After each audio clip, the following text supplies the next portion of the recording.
Are you ready? What is he doing?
Left.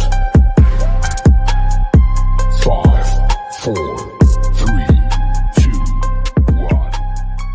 Ladies and gentlemen, may I have your attention, please?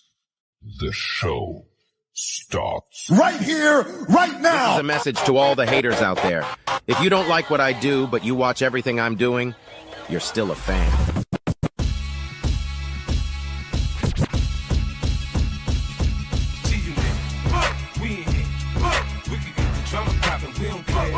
It's going down, cause I'm around 56, you know how I get down. What up, blood? What up, blood? What up, blood? What up, gangsta? What up, blood? What up, blood? What up, blood? I don't know what you heard about me, but if you can't get $1 out of me, no Cadillac, no birds, you can't see. Then I'm a be out of the beat. Go, go, go, go, go, go, go, shorty. It's your birthday. We gon' party like it's your birthday.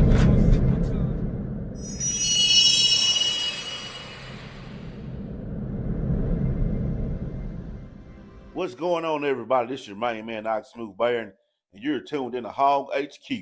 Woo! Pig Sue! Wee! Go Hogs!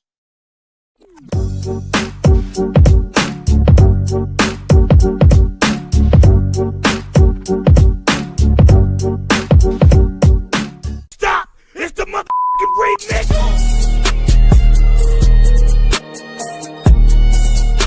Fence out the field. That'll be the last trip he makes. Here's a lob ball, open receiver, caught down at the 10-yard line. Richard Smith. The quarterback Sorahan. Quick toss. It is caught by Smith. He's alive at the 10, at the 5, and he's out of bounds at the 1. Mark Pierce is back on the field. Good news for Arkansas. Zach Clark into the end zone. Caught. Touchdown! Richard Smith! From Abilene, Texas, under center, has yet to throw a pass, and does so here, and it's a touchdown! His first pass of the season, and for his career at Arkansas, goes for 6 to Richard Smith. 11 seconds. Clark to the corner of the end zone. Touchdown, Razorbacks! Richard Smith with his second TD today. Jones looking in the end zone. That's a touchdown. That's Smith. Jones to the air, finds a receiver, wide open, and a wide open lane to the end zone of Richard Smith. Tie this thing and send it to overtime. Fakes it to Howard, rolls the pocket. Now going to go long. He got a man wide open. Somebody left Smith all alone. 30, 20, 10. Touchdown, Razorbacks, 92. Oh, hey. Welcome to another episode of Hog HQ Live, brought to you by the Hog Talk Podcast. Per usual, you know how we do it. This gentleman right here, this is Hart. This wait a minute. This where you over there. You. He's directly below you. I know that, but I'm pointing at you right now, sir. Yes. You're at. It doesn't matter. But this gentleman right here, yeah. You got somebody doing the screen. We got Richard Smith, former Razorback, joining us this evening, wide receiver. Had a great career, double digits and touchdowns. Played in 3 of the longest games in history, right? Also had some great accolades. Let's not forget, the man is a track champion too. Mm-hmm. Y'all got to remember the man was a two-sport athlete when he did his thing. When he was on the field of Arkansas. Richard, we definitely appreciate you taking time out your evening to join us. Do your thing, man. Hey, thank you, DP. Thank you guys for having me. All right, so check this. Let's get straight into your current position at the university. You are, the correct title is the Associate Director of Educational Enrichment Services. Yes, sir. That's what I'm doing. Been doing for the last almost 13 years now. Got you. Richard, real quick.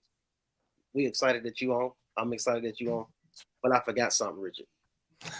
What's that? The motto. Yeah, tell a friend to tell a friend. Look, if you're watching, tell a friend to tell a friend, and we back again.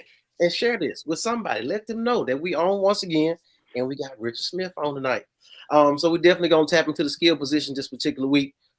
Before we get into the positions for the week, the skill positions, we definitely want to do like a round robin situation where we can sit up and ask Richard some questions about his career at Arkansas and let him elaborate on some of the questions that we had that we were intrigued about. Can I go first, gentlemen? Is that okay? Go for it. It's your show.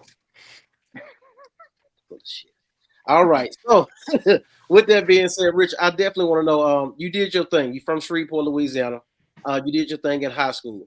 My question is, what was the biggest adjustment from high school to college? And what advice would you have for current high schoolers? Biggest adjustment for me was the element of I was always fast. Obviously, I could run routes. I was fast. I ran track, like you said earlier. That was something I did second nature. It was the physicality of playing in the SEC. I think it was for me. I got lucky. I was mad. I mean, if I would have played like in today's game, I probably would have transferred. But I go back and I look at it.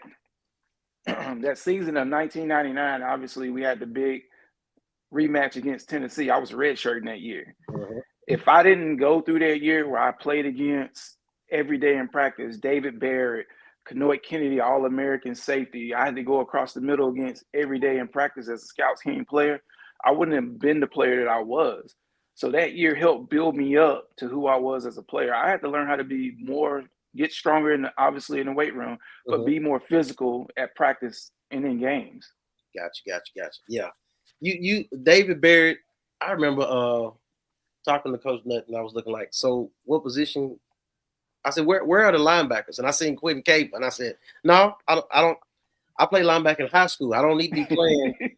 Because Quentin Cape was a huge dude. And I said, okay, where the DBs at? And I said, David Barrett, how much this dude bench press? I'm looking like, yeah, you know what? I'm gonna have to find something else to do. This is not it. So yeah, definitely understand when it comes to the physicality, and just staying in the grind of that redshirt season, going through the trials and tribulations. You guys had a great class. Your particular class had a lot of great personalities. And I guess because, we went to school at the same time, so I knew a lot of them. Like, you had some straight characters in your class, man. So them dudes really was able to do their thing. Another question I had that's offbeat, guys. I hope you don't mind. How did you get out of the state of Louisiana? That's what I'm trying to figure out. How did you end up at Arkansas? That's a great question.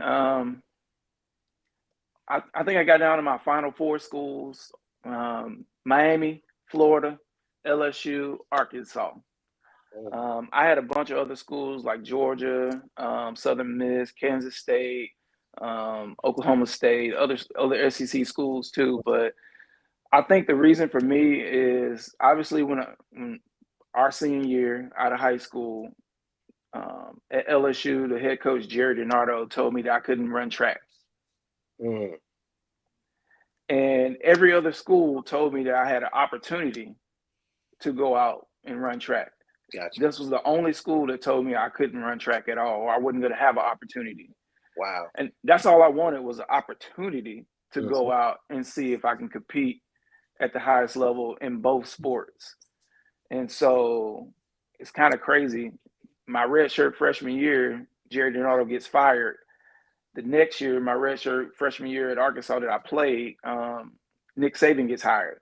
And I got 4 or 5 high school teammates on the LSU's campus playing football. One's my cousin and a couple of other wide receivers and one DB. It was like, man. What could have been? What could have been? Yeah. But, I mean, my time at Arkansas, I'll never forget it. I love my time at Arkansas. There are a lot of other things that I wish I could have done when I was there. Obviously, offense for us changed when Matt Jones got here. We went to that option, read option with Matt Jones. And so, obviously, as a wide receiver, it changed for me and for George and for the other guys that played on offense. But, man, all in all, we were just out there to fight and to try to win ball games as many as we can. Yeah, that's crazy. You mentioned George real quick. George went to the league as a safety. Yeah. That's wild. And I always think about it. This is all beat, but I'm looking like I always think about what if Tavares Jackson was QB and Matt Jones. It's one of those things. We all talk about it for years. So like, what could it have been? But like I said, I talk about a lot of things. I talk about that. I talk about if Jason Peters would have not tried to play tight end and just played tackle. Right. If Sparky would have moved down to tight end from wide receiver. Yeah. And then Matt Jones could have been a wideout. George could have been the other wideout. I could have been the slot guy, and we could have been just going at people. Oh, yeah. And 11 personnel. So it's a lot of things. You could put Jason Peter at tackle, Sean at the other tackle, and then move Bo Lacey down the guard. We would have been a crazy offensive line, and we could have did whatever we wanted. Absolutely. Going into my next question, so we have this debate over time, not just us, but a lot of people, Arkansas fans. Is Arkansas a track school or a football school? This is just your personal opinion. Richard. I know what the PC answer is. Okay. It's a football school because it is a football school. You're talking to a guy that had opportunity to win 3 national titles while he was there in track and field, and a bunch of SEC titles in track and field. So I have those rings. They still are on my dresser drawer. I look at them every now and then. As of today, we have 51 national titles in track and field at the University of Arkansas. It's the track capital of the world. There you go. You say it without saying it. Yeah, I mean, but college athletics is all about the big 3 really right now. People look at Razorback football, and we all know what they have to do this season. But you go and look at the other 18 sports at Arkansas, they're all doing pretty damn good. Absolutely. And so we just got to find our way to get a couple more wins here or there. All those one-possession games, we got to figure out how to win those games. Absolutely. Coach Herm Edwards said, you play to win the game. It's all about hard work. Yeah. But I digress. Adam, let you go with your question real quick before I take over this whole situation. No, you're good. Actually, I'll do a couple real quick. So earlier, DP bringing up like the high schoolers. What is some advice for high schoolers and their parents going through this process of recruitment and everything from your side of being a player and then now working for the university? Well, right now, I think in the last 4 or 5 years with the NIL and all that stuff, there's a lot more on the player and the family to figure out where they want to go. obviously, when I was coming out, we didn't have none of that. So most guys were just looking for opportunities to play. If I was gonna, nobody wants to be redshirted, but they want to have the opportunity to go out and compete. I would tell guys or even girls. Now, my daughters are 17 and about to be 15, and they both do track, and one does softball. And I'm trying to tell them what to do in their recruiting process. And so you have to write your questions down. You got to have questions for coaches when you go and meet them. You got to have yourself buttoned up when you go around these coaches. Obviously, academics is big. If you don't have the academic standards that you need to get into Division I or NCAA, they can't come recruit you, no matter how good you are. So you got to have your academics up to par. But besides that, when you get on campus, realize this is where you're going to be spending a good portion of your time. A lot of these kids don't understand when they get to campus, they think they're just going to go to school, go to a couple classes, then go to practice, and it's over. It was a 6:30 to almost a 9:30 commitment every day. And that's why kids get homesick so fast when they get to colleges. Obviously, I work with them now, and so I have to, deal with that and talk them through it. Like, hey, this is the commitment you made. You wanted to do this. You wanted to come here. You wanted to go to class. You wanted to be a student athlete. You trying to get to the next level of professional football or whatever your sport is. But the biggest thing I would tell students or high school students, have questions, have yourself buttoned up academically. That way you get all that out the way. When you get on campus, you get on these campuses, you can figure out if you really like this place for the sport you're going to play, or is it a place that you can be there afterwards? Because a lot of us, we came to the University of Arkansas, and a lot of my ex-teammates, we still live in Northwest Arkansas area, like I do. Obviously, I work there, but I live up in Bentonville, and so I commute down back and forth. But that's one of the things. Like, I'm from Shreveport, Louisiana. I thought I would have probably just went home, but I loved it up here so much. It was so different than what I was accustomed to in Louisiana, and so I kind of made this place my home. And it's a great decision that me and my wife and our families made so far. Awesome. What is my last one? The most difficult thing as a player that runs track and plays football, because so often we hear like he's got track speed and then it never translates to the football field, or they just don't get the opportunity. I think most recently we saw it with Jordan Anthony. We've seen it with Isaiah Satania, and there's been others in the past. Those are just the most recent. So what is I'm not going to call it the issue, but we don't see it translate as well. And is there a reason for that, or it's just the way that works out sometimes?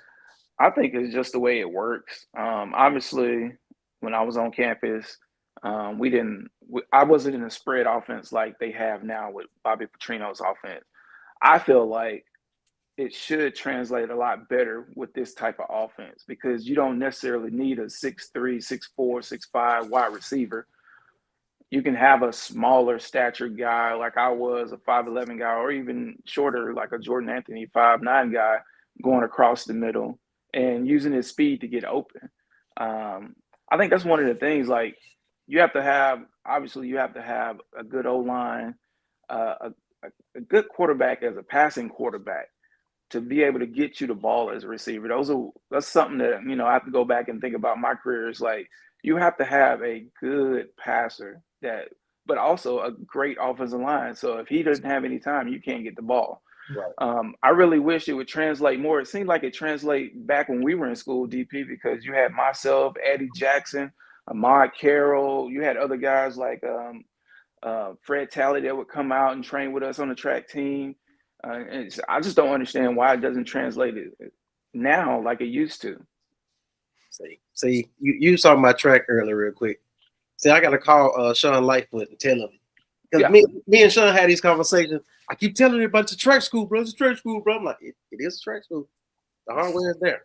But like I said, at some point we'll get these. Like I said, people said if we could stop playing the game in third quarter, we'll win a whole lot more games. But hopefully in this particular year with Sam Pittman, he's able to put together the type of staff as well as the player personnel with the play calling, and year 2 of Bob Petrino's system with Taylor Green, that we can make something happen. Hart, go ahead with your question, sir. All right. Well, first, I want to thank you for a lot of memories because those are some great times living, watching you play back in those days and your teammates. And that leads me into my first question, which is, do you keep in touch with any of your teammates? Do y'all go hang out or anything? Yeah. We have a group text that we text in every now and then. We also have a Facebook group with just former football players. Then I have a Facebook group with just track athletes. It's kind of weird, but but I'm in both of the groups, and so we chit chat through that. I actually have some teammates in Northwest Arkansas that around football season, because I'm the A Club president, which is the alumni association for our former student athletes, and we have a tailgate before every home football game. And we try to have every former student athlete come back and be at the tailgate for free, food, drinks, whatever they want for free, and their family can come with them. And so that's when we usually get together before home football games. Sometimes we do something. We don't have a tailgate during basketball. We do something during basketball season and track season, and every now and then we do one during baseball season as well. Okay. Okay. Is there a play or a game that you relive over and over? You had some plays, dog. You had some plays. I think it was one of the longest games we ever played. I think you talked about the 3 long games, one in the Ole Miss and then Kentucky, and then one that we should have won but lost to Tennessee. That's the one that I think about the most, obviously, because you showed it. The touchdown that I scored, the 92-yard touchdown, sent it to overtime. And so that was one of my best highlights, even though it was a 5-yard route that they covered because we were trying to get a first down. They covered it, and the safety came down so hard, and all I did was turn up the sideline. And it was a 92-yard touchdown. It was amazing that we went through that, did that, didn't think, it's late in the game. You don't think you're going to win the game, but you got to go out there and try to win the game. Just like the miracle on Markham. A lot of people forget, like, the play before DeCorey caught the touchdown to win it. If I don't catch that 50-yard pass, that play doesn't happen. And I always tease Matt Jones when I see him from time to time. If he would have threw the ball 10 to 15 yards further, it would have been a one and done play. Going. Yeah. Because you had to come back to the ball. Yes. And the DB was on your back. Yeah. Most definitely. Hart, I do know you had a question. He did mention something about former players. Go ahead with that. Yeah, there's been former players and stuff that expressed their interest in wanting to come to games. Some of them don't necessarily let everybody know, but is there a way that we can maybe have more players come in and be recognized during games? Because it seems like it's kind of just one player here and there. Is there a way we can get teams to come back and get more players?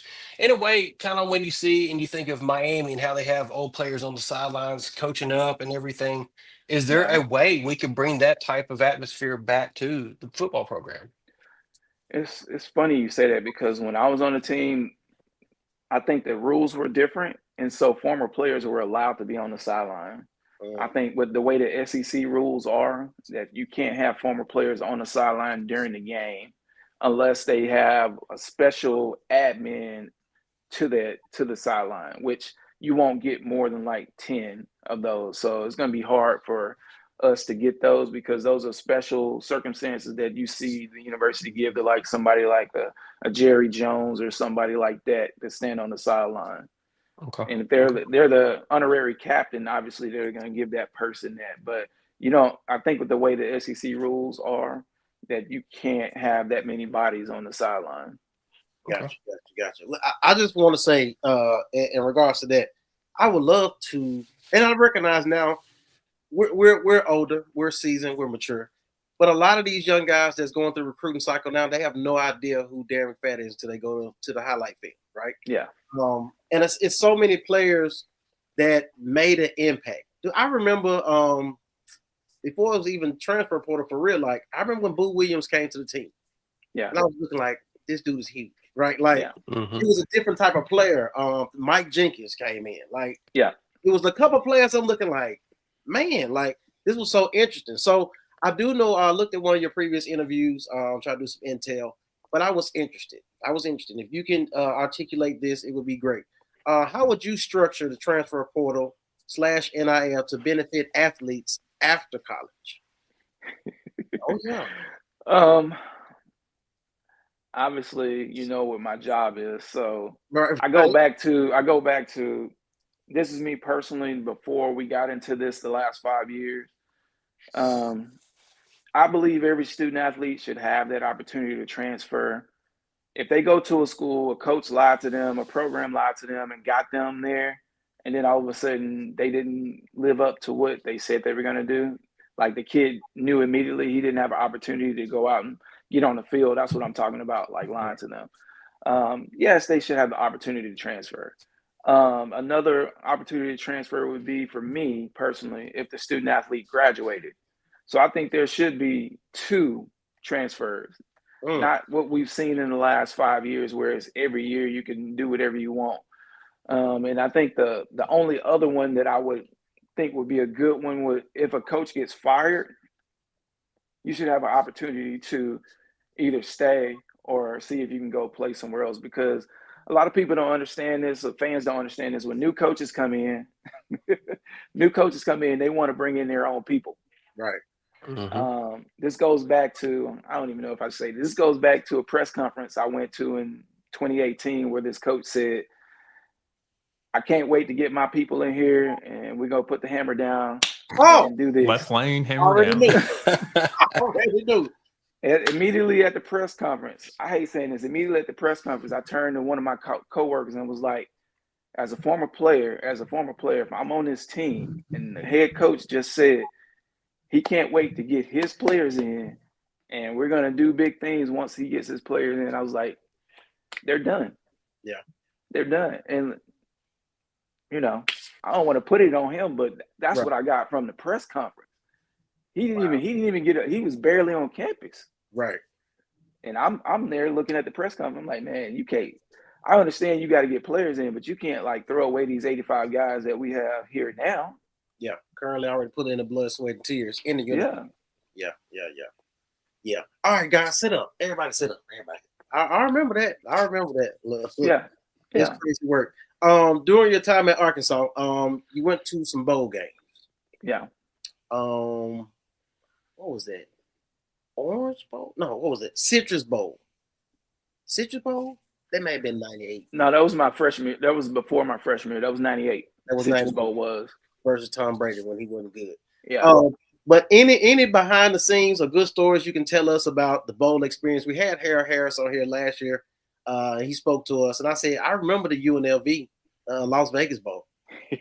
Yeah. The whole curfew situation, and he kind of broke it down, you know what I'm saying, gave us some inside scoop. Was there anything that you can openly discuss about some bowl experience? Yeah. You guys had a great time? Yeah, you know, I wasn't that type of guy back then. So yeah, I could talk about a lot of this. Yeah, I remember going to at least 2 practices on 2 different days and not going to sleep a week. It was at Las Vegas Bowl. That was 2000. 2000, yeah. And I don't know what we were doing. I was 20, right? And so I wasn't legal, so I really couldn't do what my other teammates was doing. Right. But we could stay out and you go to room check, and then you leave. Got you. The days before cell phones and social media and all that. Yeah. You do know at some point somebody would be like, somebody would be on TikTok, Instagram, going live. Yeah. Like, bro, we're supposed to be in the room. Like you can't. Yes. Yeah, you knew. Well, I knew which guys and what time I could hang out with which guys. At certain times during the day, I knew I could hang out with most of my teammates. Certain times at night, I knew I couldn't hang out with some of them because, you know. They was kicking. Yeah. I already know. Let me get this question real quick, and then we'll ask you some more things. Transplant text with the question, watching us via YouTube. NIL should ideally go towards more than cars, jewelry, and tax.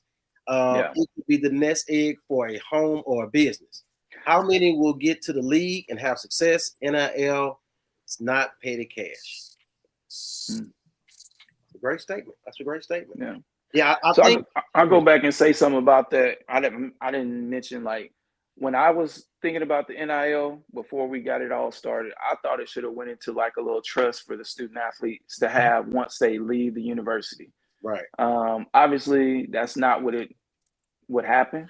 I thought it would have been a great benefit if we would have gave the kids a big sum up front and then put the rest of it so they can have it in some type of trust or some type of banking account where they can be gaining interest from it.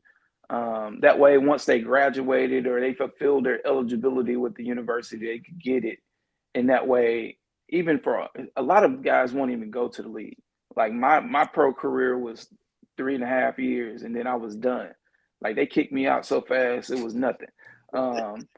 And so a lot of guys won't even get that. Like, they'll get a tryout with a team. You're not getting paid any money. You're just there for free. A lot of guys won't even get that tryout. And so that's why I felt like it should have done something like that. But we didn't have any, once it became an open Pandora's box, it was no way to put it back together. And so that's how I feel it should have went. All right. I got one quick question. Go ahead. So, bringing up the pro career, how was it playing for the Hamburg Sea Devils? Because I'm always curious about football outside of the United States. Yeah. So obviously, a majority of the guys are from the United States, and we had about 10 to 12 guys that were from overseas Europe, some country in Europe. They were on the team with us. We obviously had our training camp in Tampa, Florida, I think it was, and we were there for a couple weeks, and then they flew all the teams over to their respective cities. Being in Hamburg, it was enlightening because at that point I'd never been out of the country, the United States. I was newly married, and so my wife came over with me, and we just had fun over there. I was into my second year, finished my second year in the NFL. And so we were over in Germany for about 5 months. So I loved it. I mean, obviously the food was a little different to get used to. I found myself at, the KFC or McDonald's a lot more than I normally would have if I was in America. But I enjoyed my time over there. I really missed those days where I could just walk out of the hotel that we stayed at, get on a train, subway train, and ride down to the downtown city of Hamburg, which was beautiful. My wife loved it there too. She loved shopping there because they had everything you needed there. And I didn't want to shop, but that's what she wanted to do. Right. And so, but yeah, man, Hamburg, I thought was awesome. It was an awesome opportunity for myself to go out. Obviously, what's crazy about it, when I was on that team, my high school quarterback was on that team with me, Brock Berlin. Oh.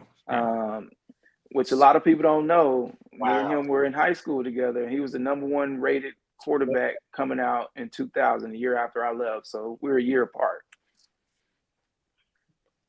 That's crazy work. Yeah, I remember picking up recruiting. I think it was Travis Minor one year that went to Florida State, and Brock Berlin was another year. And I think as a young person, that's when I really started picking up recruiting. I was like, okay, whoever this guy is on the front of this magazine, is he going to be, how will he translate? Like you say, he's that good in high school, right? Yeah. In said city or said division or conference.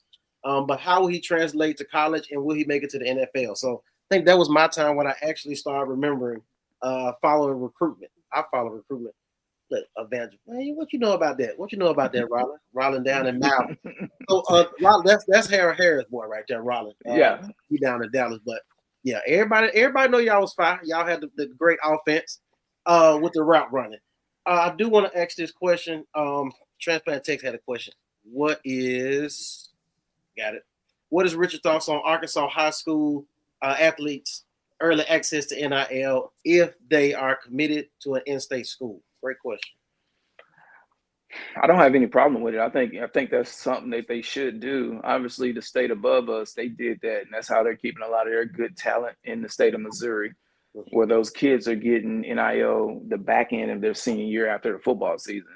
So I don't see why we wouldn't do that. But obviously, I'm not a politician. I'm not down there in Little Rock voting on these new rules or anything, trying to pass these new rules. So Awesome. Fellas, y'all got any more questions? Because I got a couple, but I don't want to take up time. And I know he got to get off because he has to do a call. Go for it. Keep it.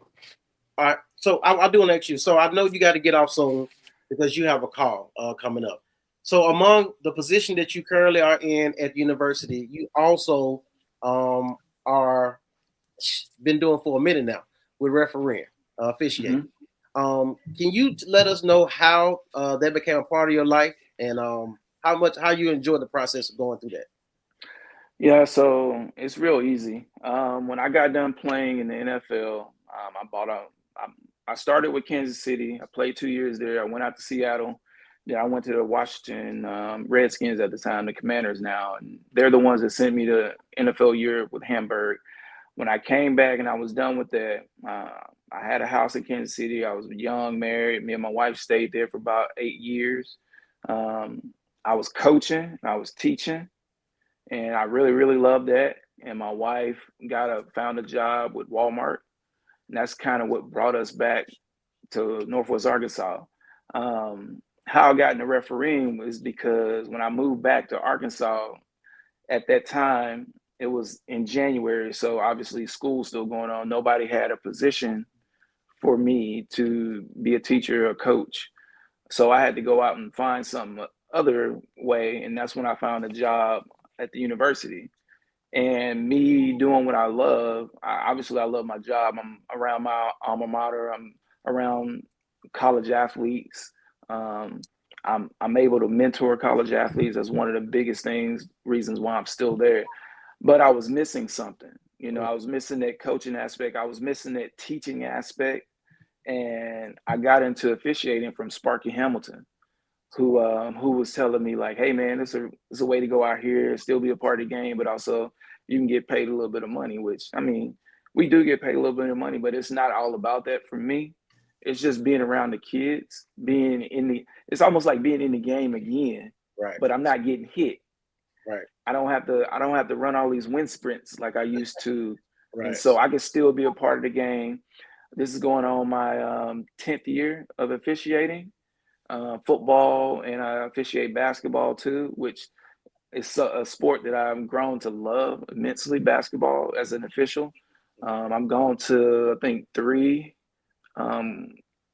referee camps for college for football and 1 for basketball.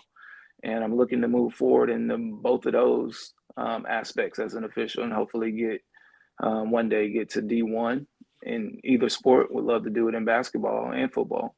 Gotcha. That's dope. That's dope. It's great. It's great to see a young man, like you say, you see on campus, you passing by. And I think at the time, the group of guys that I was with, Raymond House, Andre Key. So we went to school together, right? We went to high school together in 10th grade. So for me to come up there and have opportunity through Coach Houston Nutt to be an invited walk-on, I got a soft spot for invited walk-ons. Now, all y'all, see, Lisa made sure y'all schedule was tight. You talked about that 6, and I'm looking at Andre and I'm like, wait a minute, y'all went to class? I got a regular schedule because I'm not in the loop on the scholarship. So I'm just looking like, yeah, I don't know how long I can do this and try to navigate that. Meanwhile, I'm going to Dr. Morgan classes, having a ball because he make you laugh and all that stuff. Yeah. But just to be able to watch you guys maturate through the process from being kids to becoming young men and having your own families and prospering outside of your career, after your career, man, it's a tremendous thing and a blessing. We definitely are excited that you're able to do what you're doing at the university, something that you're passionate about. And once again, we just thank you for your time at the university as well as your time coming on with us this evening, brother. I know you got things to do. Yep, I appreciate it, man. Thank you guys so much. Appreciate you. Thank you. All right. Man, what a great interview. What a great interview, right? And we'll tap into that. I did want to ask him some more questions. We're going to get into some of these guys in the wide receiver room, and we'll tap into that, us 3. But before we do that, got to pay some bills. Right? Yeah, we need to. Fall Saturdays, college football. Fall Sundays, NFL. And with FanDuel, you can bet both like a pro. Whether you're stacking a same-game parlay on Arkansas or sweating a last-minute field goal in the NFL, FanDuel puts the power in your hands with live odds, quick bets, and easy cash outs. New customers even score bonus bets just for signing up. So if you bleed Cardinal red and ride with your favorite NFL squad, make every down count. FanDuel, make every moment more.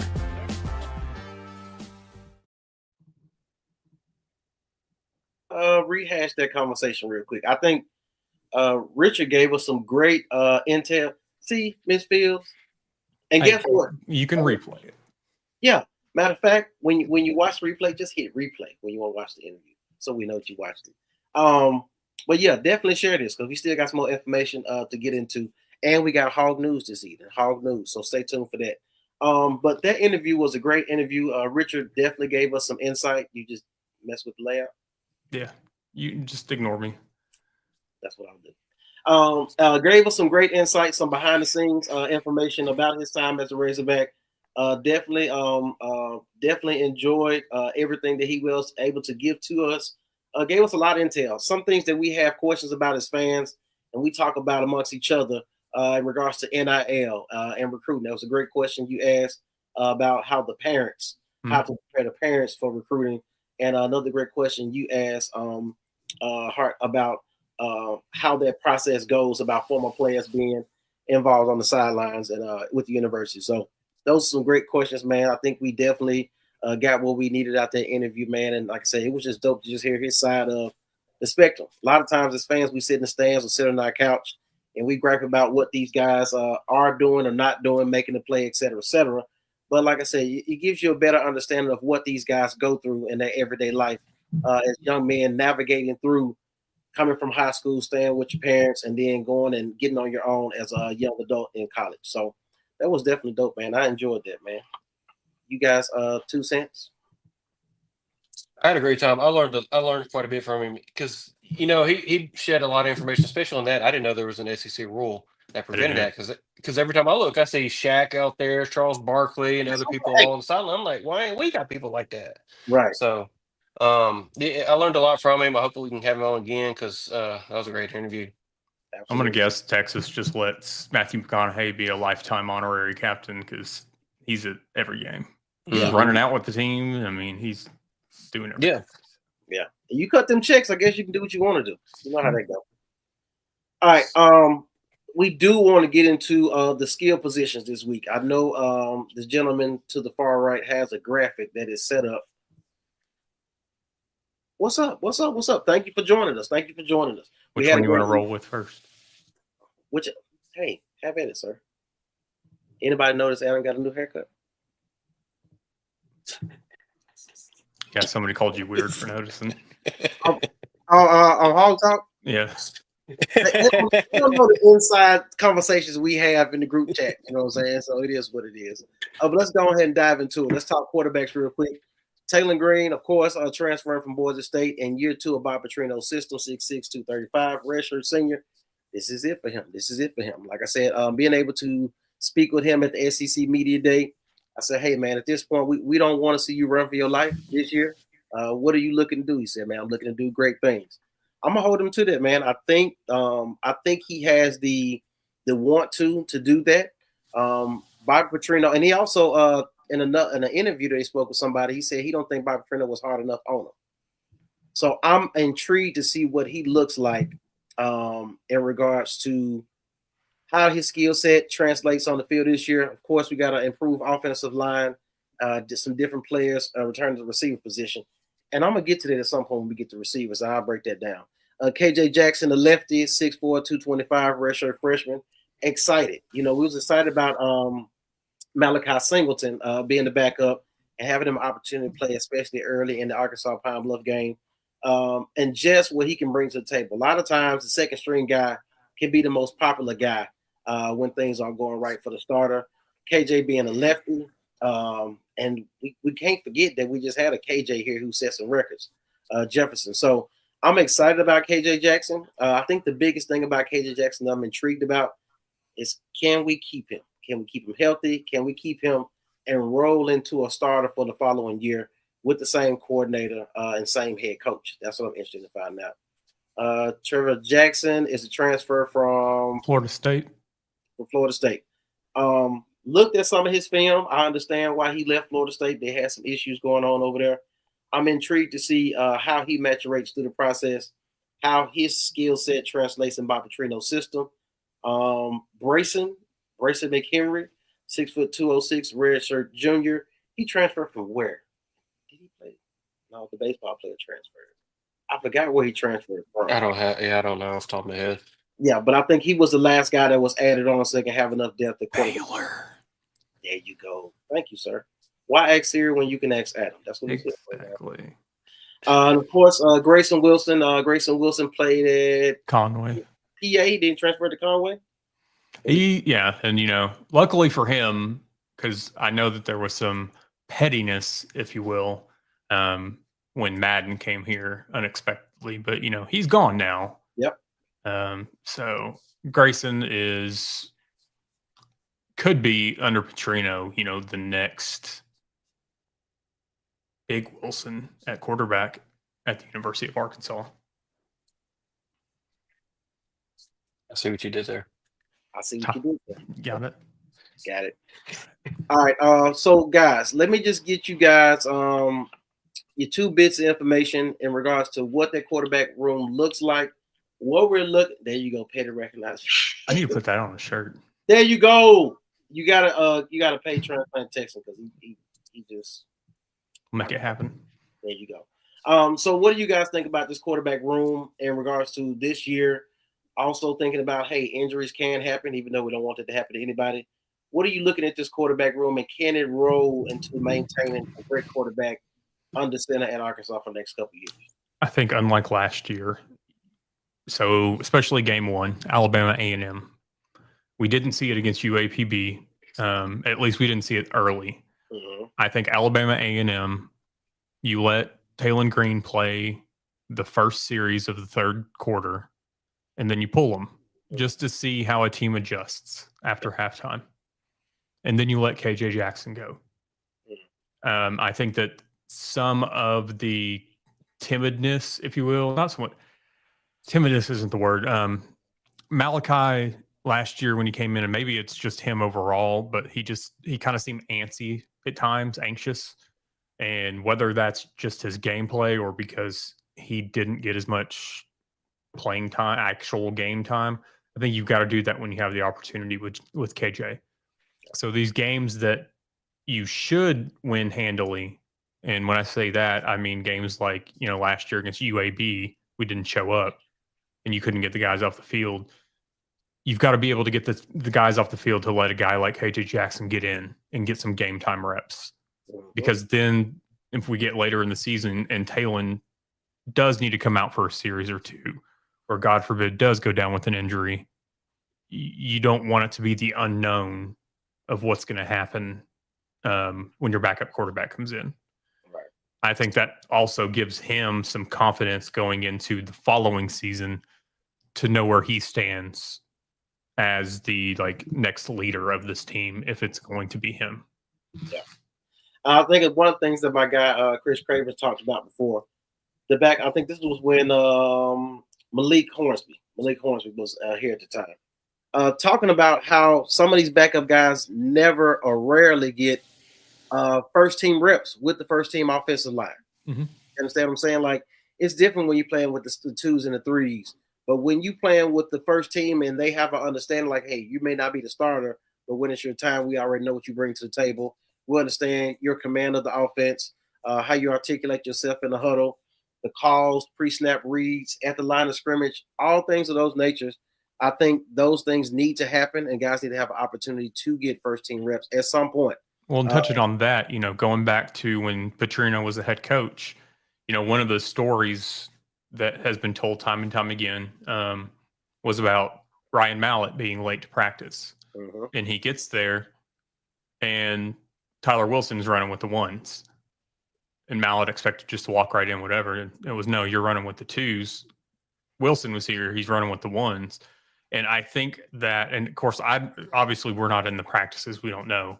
But I think Petrino, and I'm not saying he doesn't, has to kind of go back to that to where just because you're the starter doesn't mean you just get passes. Right. So he's prepping the two to be the one instead of just all the focus being on the one.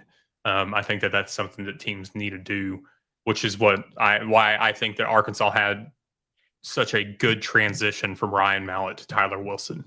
Yeah, because he definitely gained confidence by getting those reps. Hart, what you got on the quarterback room? Well, I want to see less turnovers. I want to see more decision making, and a little less scrambling, but more. I want the scrambling to have a purpose with it more than just running around. Sometimes I want him to get upfield and get down. And I do think KJ does need to be ready to go because with mobile quarterbacks, they usually go down for at least a play or something.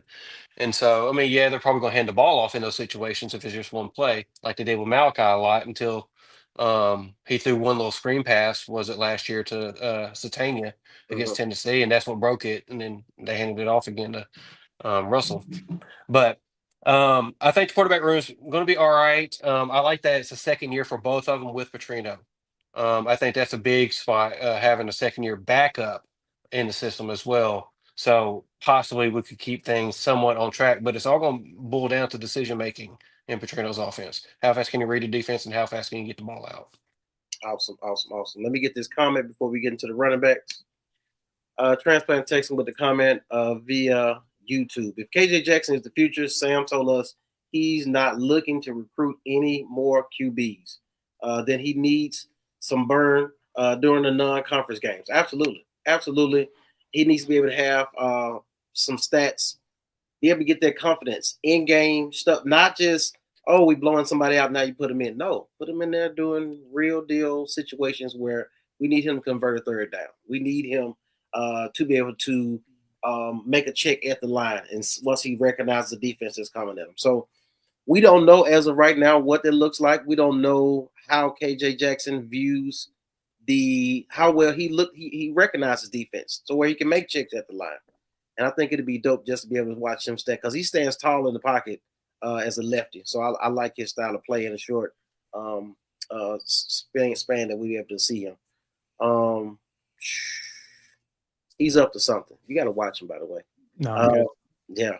Let's jump right to running backs. We got Braylon Russell, 6'1", 238 sophomore. He went to Bryan then Benton? Or Benton then Bryan? Which one was good? I think it was a Benton. Gotcha. Yeah. He's the muscle back, like I said, been able to do his thing. But this gentleman, Mike Washington Jr. Arkansas knows a thing or two about Mike Washington's. Yes, they do. They do. Basketball. Yeah. Mike Washington Jr., 6'2", 228. Now, I know running Wingo was like, he was taller stature back, really a forward lean type of guy. Ran behind his pass, but he ran kind of tall as well. There's a such thing, caught the ball well. Mike Washington, they've been ranting and raving about Mike Washington this whole situation. And it's interesting. It's interesting to me. You know, fans don't forget, but sometimes we forget. Now, at one point, everybody was mad at Braylon Russell about his decisions via, hey, I'm jumping in the portal, check out some options. Oh, I'm not. I'm coming back. People were frustrated with him. And, of course, we said at the time, yeah, you're mad at him now until you need him. He gets the final touchdown across the goal line. Mm-hmm. All of a sudden, you'll forget. It's all about what you've done for me lately. There you go. He was able to do his thing and be effective via bowl game. So that's that. But they've been ranting and raving about Mike Washington. I want to say, if I'm incorrect, correct me. I want to say Mike Washington was taking first-team reps. Yeah, he is. He is. But they're wanting to use 4 running backs. Yeah, they want to use 4 running backs. But is it going to be, I guess, let me get down the list. Okay. Because now we can really talk about it. So Rodney Hill. Mm-hmm. Little scat back. Reminds me of Fred Talley with his style of play. But nobody, let me make sure I phrase this right. Nobody approaches the line of scrimmage. Don't get the button ready.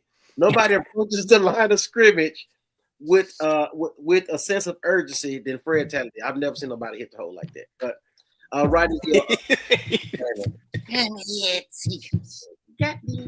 So Rodney Hill, Scatback, was able to do, and Rodney Hill, shout out to him because I was amazed at what he was able to do between the tackles, being a smaller back. Like he definitely got some grit, some toughness about himself.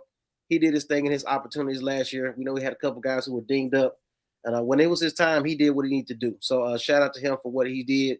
Hopefully, he can help with this rotation. He did change his number, by the way, just so y'all know. What's his number now? Unfortunately, it's going to be number 1. Who was the last running back to wear number 1 for Arkansas? That's a great trivia question. Reggie Fish. Dedrick Poole. Reggie Fish. Dedrick Poole. Somebody fact checked it because Dedrick Poole wore number 1.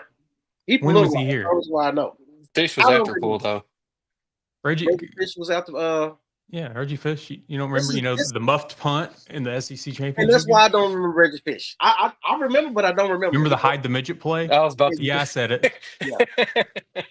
Anyway, AJ Green is back in Fayetteville because they leave and then come back. Yeah, you know how to do.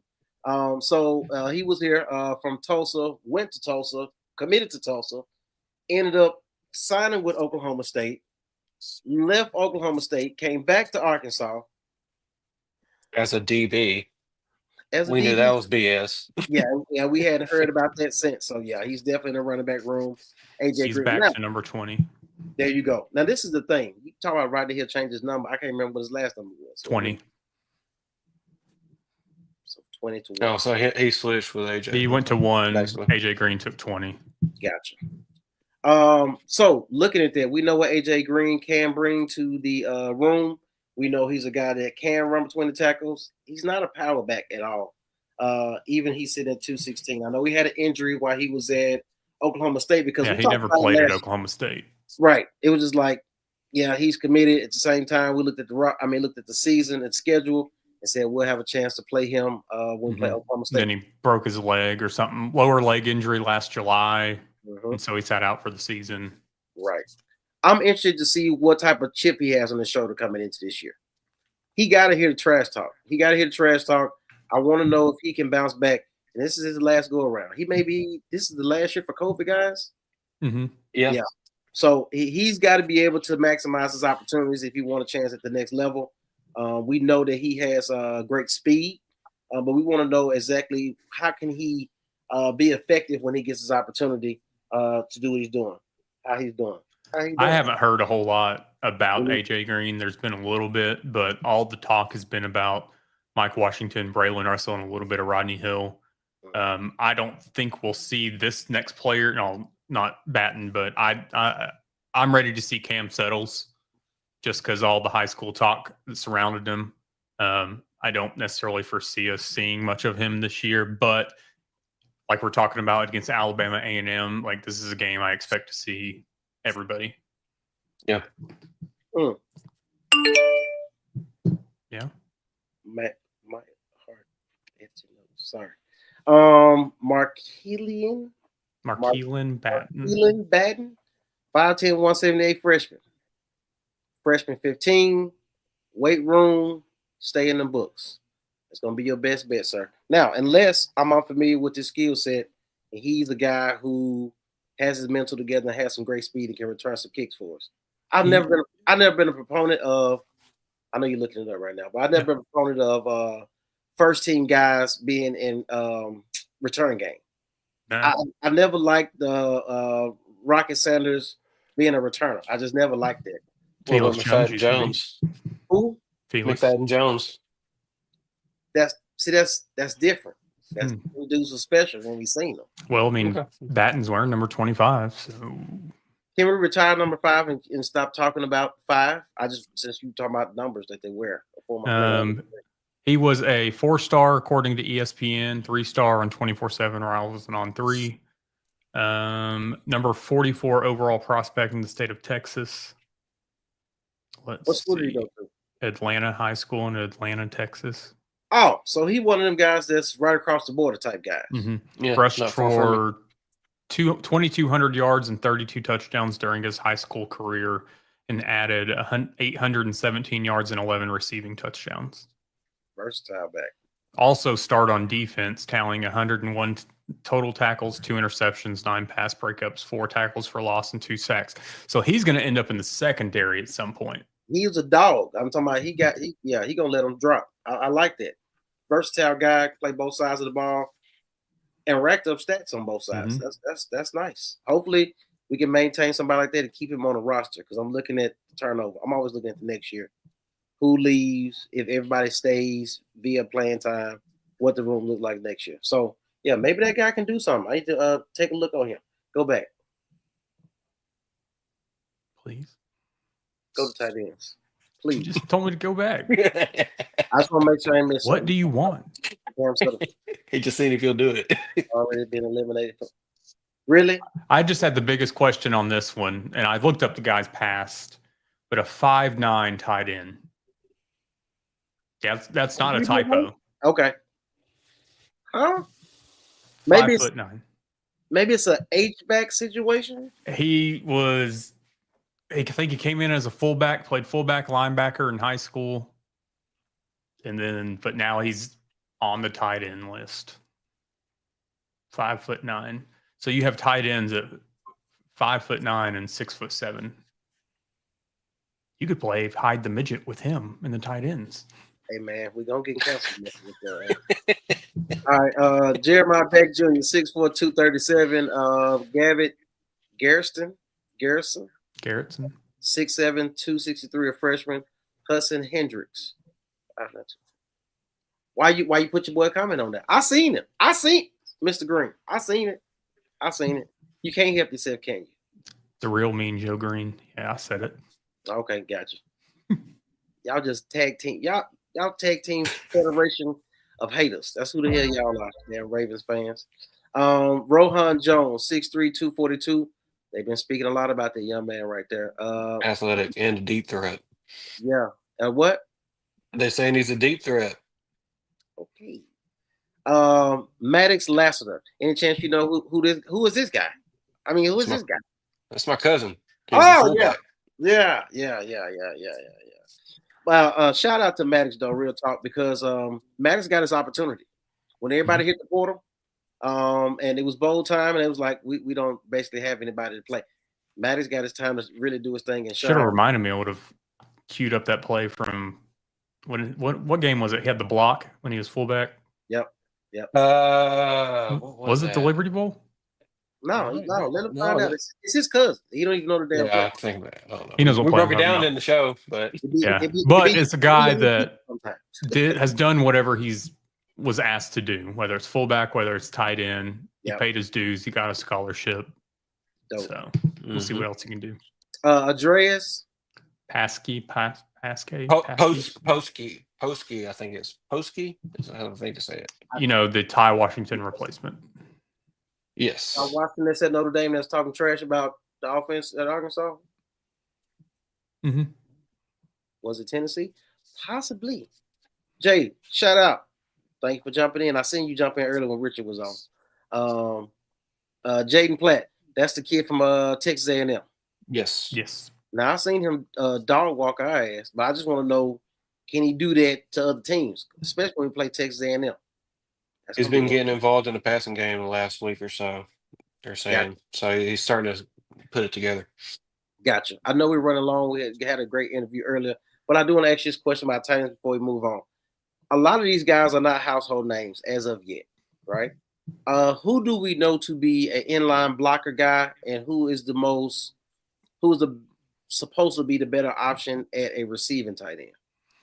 I think Andreas showed last year that he can do both. Yes. Or whatever. Yeah, I still think he's going to be your decoy tight end. Like he's going to be blocking and then split out goal line. But I think that we're going to see a lot from Jeremiah Beck and Jaden Platt. Okay. I think this is when we're going to see 3-ish tight ends used regularly. 12 personnel. Mm-hmm.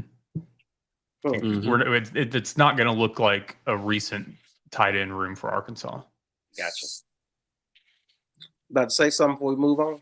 Well, I mean, basically, we got has left because of money and everything, and people wondered why we didn't pay him and everything. It's because they basically felt that he was injury prone and he didn't play a whole lot, and he's got this injury bug again at Ole Miss, and so they thought that Rohan Jones was a equivalent, basically almost equivalent to him and cost less. So that's what they went that route, and they believe they've got big expectations from him this year. Gotcha. Shout out. I want to get now. Keep doing what you're doing. RC. Shout out to RC. So RC from my Twitter family, my X family. So shout out to RC. I posted on X that we're doing the show. So thank you for tapping in with us, RC, to check out the content, man. I greatly appreciate that. Tell a friend that we own this thing. We're nice with it. Wide receivers. It's a bunch of dudes. Okay. Mm-hmm. But let's just talk about who can be those guys. Hold it on there. Who can be the top 3 to 4 guys in this mix? I hear Cam Shank's name a lot as a great route runner. I think he's going to be more of your returner. Okay. Mm-hmm. I think this one, Raylan Sharp, is, I think it was led the country in yards per catch or yards after catch or something like that. I think that Raylan Sharp, I think that Monte Harrison is going to get more thrown his way. CJ Brown, it's one of those things, Omega Blake, it's hard to not bring his name up as much as it's been talked about. Yeah. Antonio Jordan is still going to be my rookie of the team, rookie of the year, if you want, newcomer of the year, whatever from wide receiver U. Warren. Yeah. And a name that I don't think we'll hear a whole lot of is Courtney Crutchfield. Yeah. Because we can't keep our attitude in check. Said what I said. Said what you damn said. Okay. I ain't mad at it, bro. So speaking on Courtney Crutchfield real quick, remember he was the prize recruit out of somebody's home city. Home city. Pine Bluff. Yeah, with the Bluff. So he went to Pine Bluff. And hell, he was a back-to-back champ in basketball. Yes, sir. Damn. Yeah. Yeah. So he ended up going to signing with Missouri. Missouri. Drinkwater. There you go, in Missouri. And we side eyed his ass the whole season. It was like, when is he gonna really play? Like, you should have gone. We kept saying throughout the entire year, he's coming back to Arkansas. I was like, this motherfucker's not on the field. He's not playing it out. He's not there. He's in Pine Bluff this weekend. He's at homecoming this weekend. He's right. Yeah. He's everywhere but on the damn field or anticipating for getting in for the next game. So we knew at some point he would come back. The question was, everything that they spoke about him when they recruited him, would he be that guy? And we have yet to hear his name pop up in the cycle of guys who get mentioned in the wide receiver room. So hopefully for the young man, he's able to take some of that and use that as ammunition to be able to really put his head down, get in his playbook, get in the weight room as nutrition, and be able to get him a spot on the field at some point. And if nothing else, if that doesn't work this particular year with the guys we have, hopefully he stays.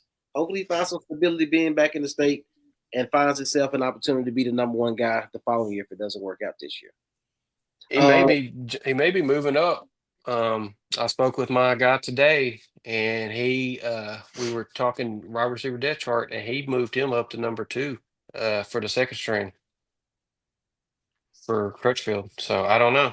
I don't know what's going on with that. We hadn't talked, but we were kind of texting that. But yeah, he had let's see, he had for our starters right now, he had Omega Blake, Jalen Brown, and Raylan Sharp at slot. Is who he's thinking right now is going to be our starters. And then he had Crutchfield, Monte Harrison, and CJ Brown as our second stringers as of from yesterday. One thing about this particular room, I know initially when they looked at dropped all these names of guys who committed via the portal, I was like, these some little ass dudes. Like all these dudes like 5'8", 5'9". But I looked at what we had last year. You had Mr. Brickhands, 6'7", who ran a 4.22 at the damn combine and couldn't catch a damn 6'7". Yeah. Whatever.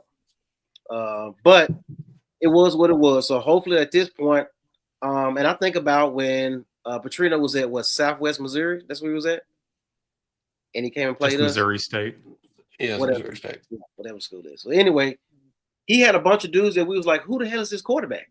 Who is this receiver that's keep killing us, right? And we know Bobby Petrino can go out there, and he got Coach Fouch on his wide receiver coach to be able to get in some great guys. It seems like to me, and I could be wrong, but I hope that I'm right, that with the way the offensive line looked last year with Taylor Green making these decisions after the ball has already been snapped, that this year's offense may look a little similar, may look a little different in the sense of snap the ball, make the read, get rid of the ball, as opposed to holding on to it. Gotcha. Yeah. It just do that. But I got you. So hopefully that's what's able to happen. He's able to come up, make the read. If he doesn't get it, get the second read, and not take off. But not spinning backwards and going back 12 yards deep and then getting sacked. Like, we cannot sacrifice our starting quarterback this year. So hopefully with a lot of these shorter guys, they're great at route running as opposed to some of the guys we had last year. Satania Baller. I mean, what's the dude's name? Detroit Lions. Oh.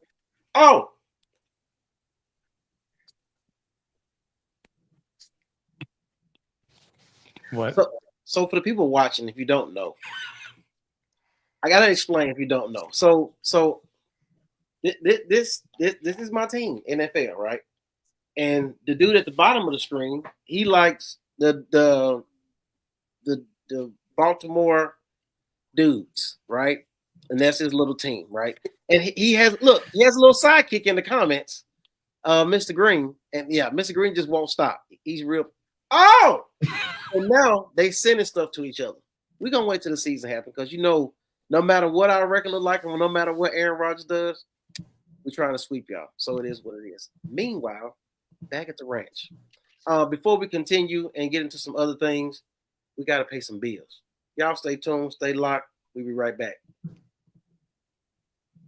Oh, no, hang on. You gonna push the button? Let's step out of the batter's box for a second and talk about something just as important as Arkansas baseball. Your home. Our teammates over at Premium Supply are the heavy hitters of home improvement. They've got all the tools you need to knock your next project out of the park. Siding, soffit, columns, windows, doors, vents, decking, the whole lineup. Whether you're building from the ground up or just doing some infield maintenance, Premium Supply is your go-to utility player. With locations in Conway, North Little Rock, Russellville, and Jonesboro, there's always a Premium Supply nearby ready to step up to the plate. So if you're looking for big league products with all-star customer service, take a swing at www.premiumsupplyllc.com. Use promo code HOGHQ for a 5% discount on your next purchase. Premium Supply, where we treat each of our customers like one of the family. All right, guys. We're running long, but it's a great show, to be honest with you. I do want to get into some of these people's questions before we get into hog news. Is that cool? Yeah. Because we do it for the people. We're the people's champ when it comes to this. All right. Ms. Fields, what about the kid Bobby got to come from Texas A&M? Don't know his name. There was Jordan Anthony, who left football to go pro in track after winning the national championship. And then I guess Jaden Platt. Jaden Platt was the tight end. Yeah. Yeah. But Jordan Anthony was here and then decided to end his football career after the national title to go pro. Rightfully so. I think he won a 60 and 100. Mm-hmm. Yeah. Rightfully so. Now, it's the smartest thing for him, especially if he's going to start his Olympic career and whatnot. Gotcha. Guys, you still watching? Hit the like button. Hit the like button. Hit the heart button. All that good stuff. All right, Transplant Texan. With the questions about the right side of the O-line, should we expect to see extensive use of the tight ends to help on the right side? Great question. Go ahead, guys. Well, we have some hog news that goes along the lines of that. Hold tight. Brandon. Thanks for checking in, Brandon. Never seen your name. I'm glad you're here, though. What position is next week? Next week is our prediction show. So there won't be any position groups. It'll just be us going through the games and giving our predictions of the overall record. And if you were here last year and watching the show when we started, somebody on the show Gave Arkansas 3 wins. Yeah. He ate crow because he's a Baltimore Raven. He ate crow gracefully though. Like And then what's next week also? It's the remix. Yeah, it's a remix. It's the remix. Yeah, we're definitely dropping a new layout. So if you look at the screen right now, you can see what it looks like. But we got some dope stuff coming for you, man. My guy over there has been diligently working on some edits for the page. We want to make sure we stay fresh, we stay current, and you guys enjoy what you're seeing. Next comment was this one.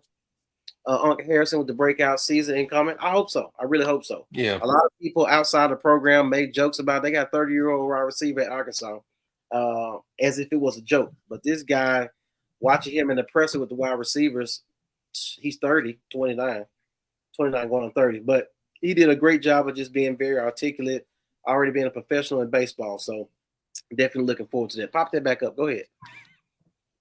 I don't want to. I got 20.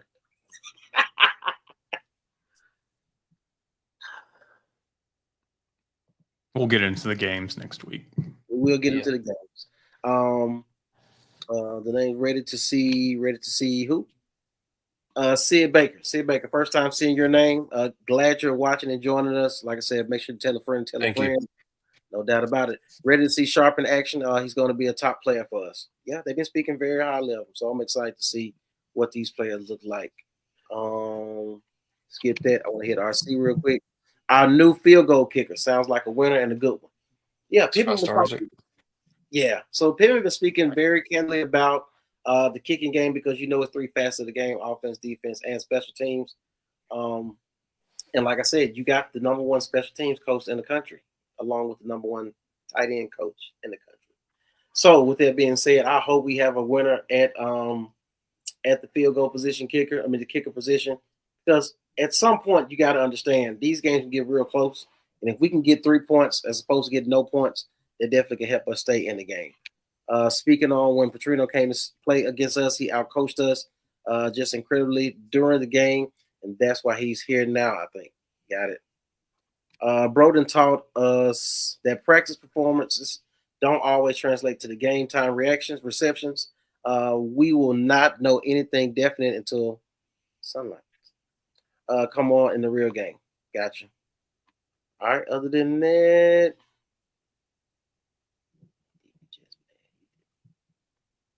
well, you hell, Mr. Green. Well, you hell. All right. Moving on. Let's get into this Hog News segment. But before we do that, we got a little introduction for it. Hey, it's time for some Hog News.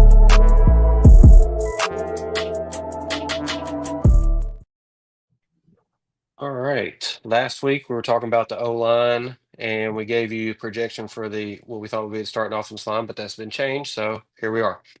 Left tackle through center is going to be the same. Left tackle is Robinson. Left guard, Carmona. Center, Kittler. What's changed is the right guard and tackle. Last week it was right guard was Imarian Harris, and the right tackle was Shaq McCrory. That has changed. Imarian has moved out to right tackle, and Kobe Branham has moved into right guard. That is who the first team offensive line was this past scrimmage. Yeah. He waited for you to do that, Jesse. I was going to do it before he started talking, but. So I just want to speak on that real quick and get you guys' input. You got something else. Woo, no Blackstock. Yeah, his ass was trash. Blackstock is trash. Somebody tell him I said it. He was trash. I watched the tape. He watched the tape. Trash. But Shaq McCrory, that's the big fella from Oregon. Yep. Mm-hmm. Yeah. So Adam, I see what you tried to do right there. But I was just. Yeah, no, because you said it. You waited me to say something so you can put it on the clip before I post it. Anyhow, so I'm assuming, and I could be wrong. You can let me know, Hart. They're just being able to see the matchup with those 2 particular guys in in-game experience situation. They like to mix and match, and you want to pair up sometimes your older guys next to a younger guy, and you usually protect them and put them in the middle, especially if you got an experienced guy like Harris. He's athletic enough. He can play both spots, and I think that's a luxury. And that's why I was saying last week he was probably our second, if not third, best offensive lineman behind Carmona and Robinson. So he's very useful. Basically, he can play all sides of the line, basically except for center. So it's just trying to figure out what's best. And the guards, I mean, they're protected for the most part. The biggest thing they would be doing is pulling. So you want more athletic guys there as well. So they need something. I think they're not happy with what Shaq's been doing. He needs a little more time, so they feel better with putting Imarian out there right now. And you just want to see how it works, and they may switch it back up by the end of this next week. Gotcha. So it's one of those wait and see things. Only thing I don't want to happen is what Sam Pittman said last year. You take out one guy, you got to move two guys to make it right. I don't just whoever's second string, just put them in the spot. Like once you start reshuffling the whole offensive line during the game, it gets real wonky. So I definitely don't want to see that. You had something else that you wanted to add? Carousel only on the right side of O line. That's an improvement over last season. Yeah, until it happens, and all of a sudden, the dude who played tackle now got to play center or something. Hopefully it doesn't happen. Hopefully we have a solid 1, 2, and a 3 prospect. Just bring the next guy in that's in a position as opposed to shuffling guys that's already on the field. You're the offensive line guru, so still waiting to see it. That part. RC, our defense was atrocious last year, and hardly anyone's back. Is that a good sign? The jury's still out on the defense. I'm worried about the defense. I think that's going to be the one issue that we might have this year. Is that I mean we had it last year, but you never know. This is the thing. I believe in T. Will and his staff on that side. I don't know. We talked about defensive backs a couple weeks ago. I like the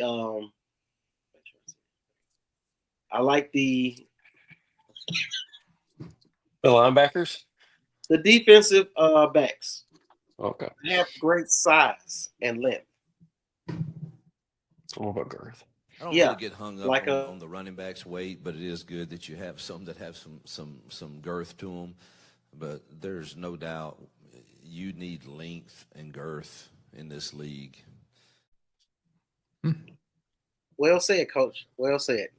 So yeah, I'm interested to figure out. I do like the linebacking group. I think those guys are versatile. I think there's some dogs, some definite leaders, based on what was already had. I just hope that the defensive line depth is able to hold up throughout the season. And like I said, if we have to go a 3-3-5, I feel comfortable with the defensive back and the linebackers being able to hold their end of the deal and rotate a couple players in there so they're not banged up by the fourth quarter. Couple questions. We got to get pressure. That's the thing. We got to get pressure. Yeah. So you got to put up some exotic blitzes in order to get these guys off their mark and make it difficult for them to complete the pass. Get a couple questions and we'll get up out of here, guys. Having offensive line issues from my offensive line coach doesn't sit right with me, but I'll be quiet. Hey, you're not wrong there. You are not wrong. No, you're not. I think they're going to be better this year than they were last year. Yeah, they was better last year than they were the year before that. They were still trash. Yeah. So, I think they're going to be average SEC offensive line. At least that's what someone very close to the program told me directly. Gotcha. You said O-line guru. I don't think it means that everyone thinks it means when speaking on Sam. I've brought that up multiple times. Gotcha. Jay jumping in said, I'm worried about the D-line. Got to get pressure on the QB. Yeah, that's my main thing, Jay. I'm just really interested to figure out what this looked like.